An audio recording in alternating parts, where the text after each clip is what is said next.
Dang, man, sorry, I have to edit this back in. So, that was a scammer calling from our area code. Y'all need to watch out. Scammers are getting more, man. YouTube is eating them alive, so they're going all to use their own area code and everything. So, just so y'all know, I got the phone in a safe position, paying attention forward, and gonna speak. So, how I caught this DUI. I did deserve the tickets. I deserved everything that came with it because I made really some dumb decisions, but I didn't deserve the DUI, and I'll tell you why. So I was very, very hooked on pills at this time, right? You know, those Oxy 30s that were going around, and I wouldn't call him a friend. You know, anyone that uses drugs with you is not a friend. I don't care what you say, you know.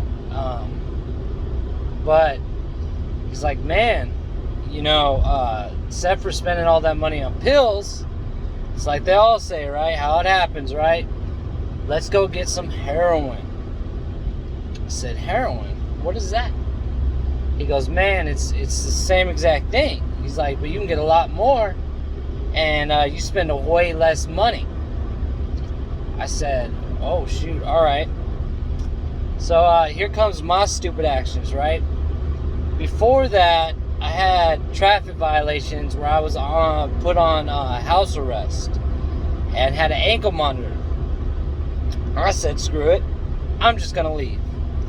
Hard to remember back then. The place that I went from the ankle monitor wasn't like the TV show, like if you like leave the house, like it like beeps off and cop shows up. No, that didn't happen. Like when I got booked in the jail, they like looked at my foot and they're like, man, you got an ankle monitor, we got to cut that off, you know. So it was crazy, right?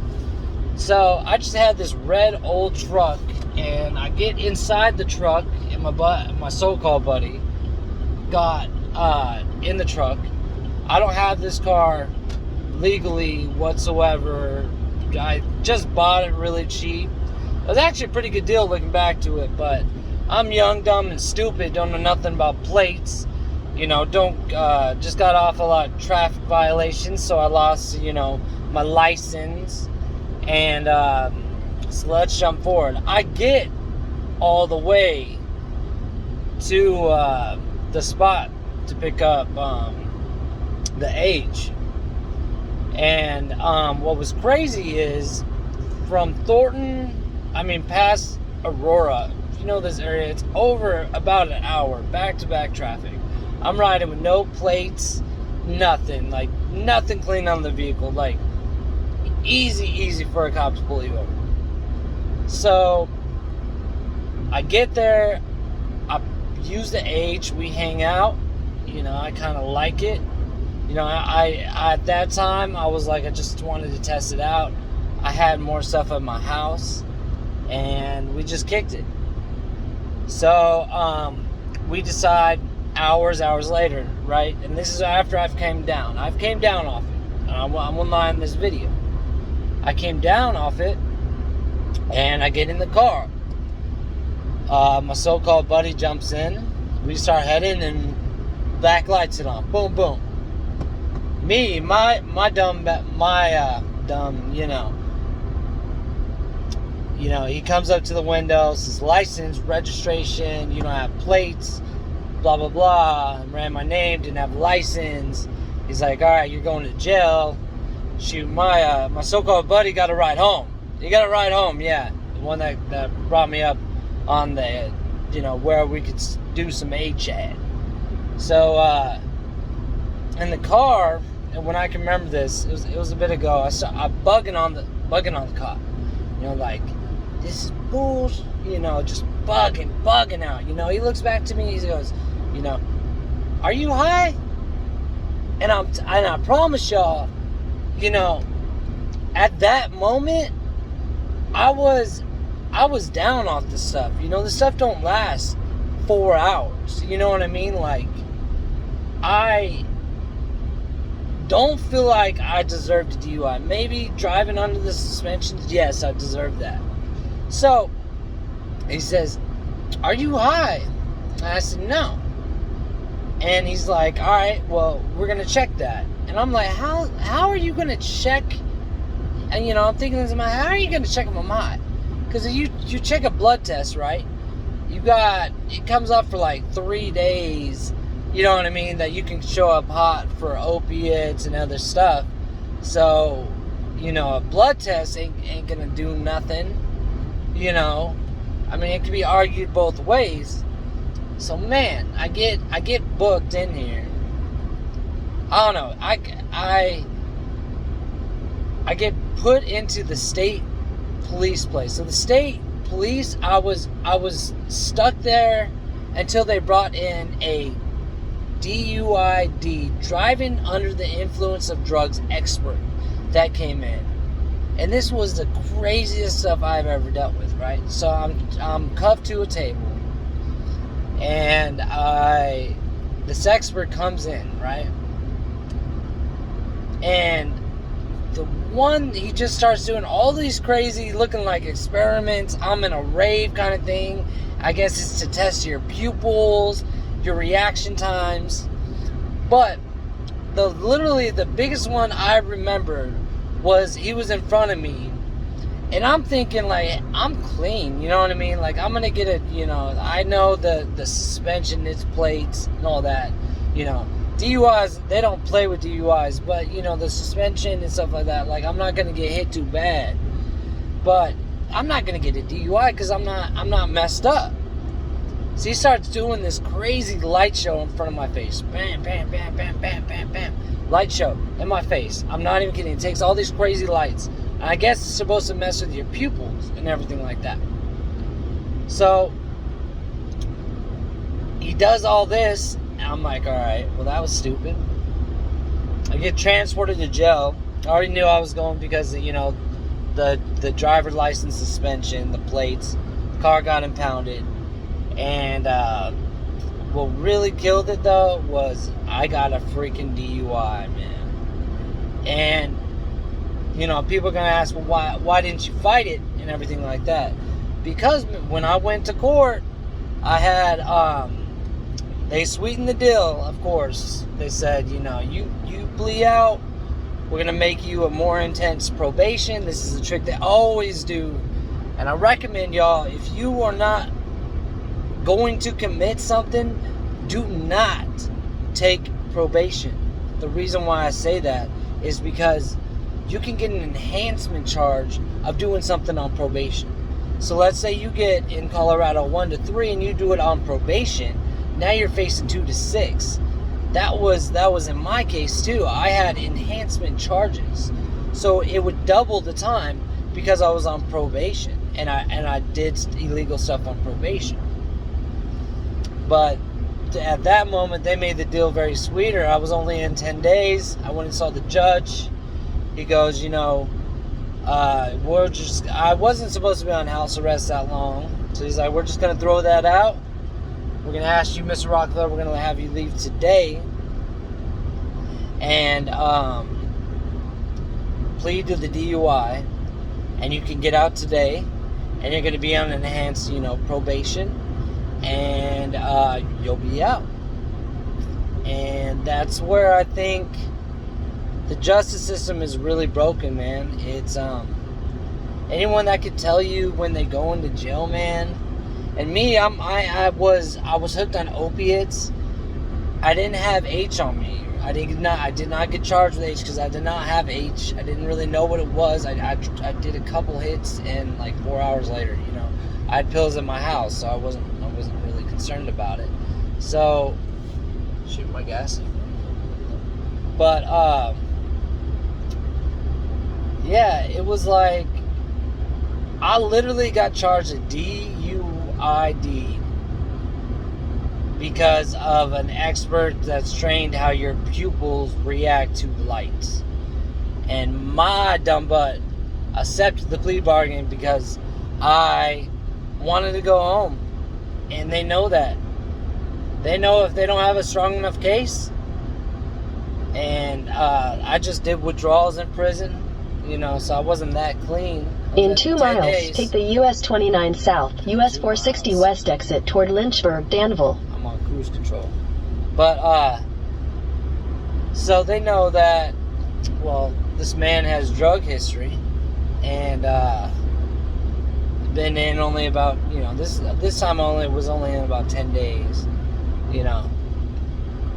Probably looking at the case being like, man, I mean, we're going off of experts' opinion that, because you know what I mean, it wasn't like I was high nodding off. I wasn't, you know what I mean, I was up. I was just barking at the police, you know, like F you, F this, like, you know, all this. So, but yeah, that's what I feel is very broken. They'll if they feel like they don't have a strong enough case, you know what I mean? Because I would say how attorneys get, I think I would say they get more successful and everything is about, you know, their conviction rate is if they don't have a strong enough case, the one thing they'll offer you is to go home, you know? And things can get a lot worse if you say no. And that's what I think really sucks.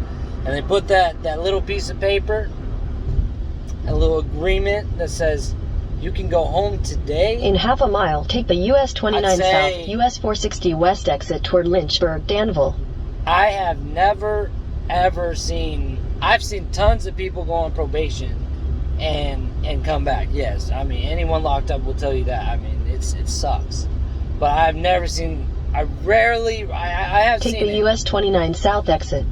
I've rarely seen people turn down, regardless if it's probation for freaking 20 years and that go home ticket, that golden ticket, they'll take it. And I did when I was young. And I look back to it. I'm got my driver's license legal right now. I had to pay a ton of freaking money, you know. And that DUI just follows you, man. It kills you. Like, in a quarter mile, continue straight onto US 29 South, US 460 West. That was a little story. So prison 101 or 101 thing is, you know what I mean? Is you can't accept. Continue straight onto US 29 South, US 460 West. I need to turn off this Google shit. But I'll get my videos a lot better, editing, stuff like that. But continue on US 29 South for 4 miles.